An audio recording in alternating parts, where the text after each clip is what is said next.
હું જ્યારે મારી બહેનની સાસરીમાં તેના ઘરે ગઈ તો મારી બહેનના સાસરીવાળા લોકોએ મારી સાથે જે કર્યું તે જાણીને તમારા હોશ ઉડી જશે. હેલો દોસ્તો, મારું નામ શિવાની છે અને હું સુરતમાં રહું છું અને મારી સગાઈ હજી થઈ ન હતી. મારા લગ્ન હજી બાકી હતા. તેથી હું મારા માતા પિતા સાથે જ રહું છું. હું કોલેજના છેલ્લા વર્ષમાં હતી અને અચાનક મારી મોટી બહેન અને મારા જીજાજીનો ફોન આવ્યો.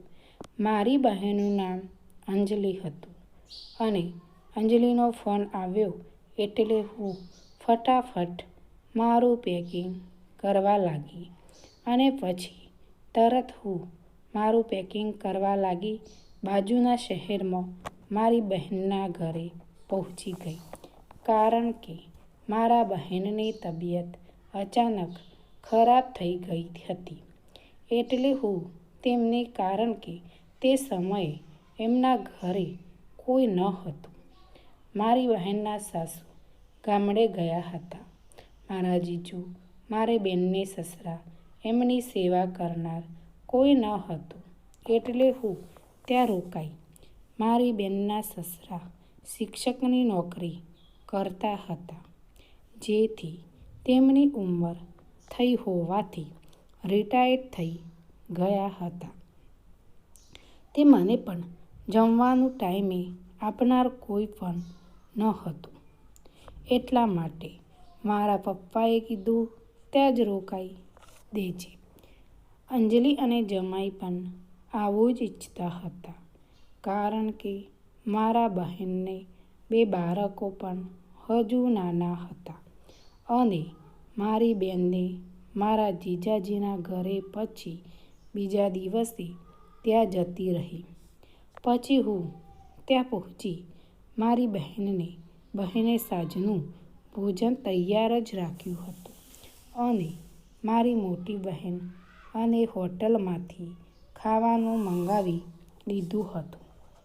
પછી જ્યારે રાત્રે જમવાનો ટાઈમ થયો એટલે મારી બેનને સસરાને જમવાનું કહ્યું અને મને એમનાથી બહુ શરમ આવતી હતી.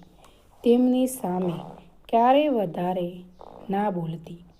કામ પૂરતી તેમની સાથે વાત કરતી. અઠવાડિયા સુધી સારું ચાલ્યું.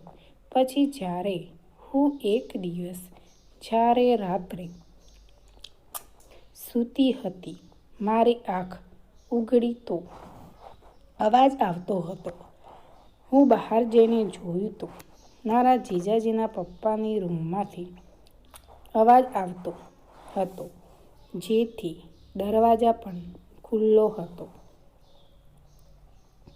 અને મેં બારી પર જઈને ખોલીને ડોકિયું કાઢીને જોયું હતું. મારી બહેનના સસરા નીચે પડી ગયા હતા. હું ફટાફટ ગઈને તેમના બધા પરિવારને એકઠા કર્યા અને તેમને પલંગમાં સૂવડાવ્યા. અંકલ બિચારા ખૂબ જ બીમાર રહેતા. તેમને લકવાની અસર હતી. હું વિચારતી હતી કે મારી આંખોમાં આંસુ છલકાતો હતો. હું મન લગાવીને અંકલની સેવા કરતી.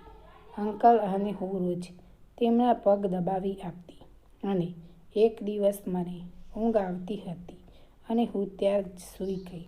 પછી આખી રાત મારી બેનના સસરાએ મને ખૂબ જ માન આપતા હતા. જ્યારે હું મારા ઘરે આવ્યા બાદ મને એવી તે બધાની યાદ આવી કે હું તો આખી રાત ત્યાં જ સૂઈ ગઈ.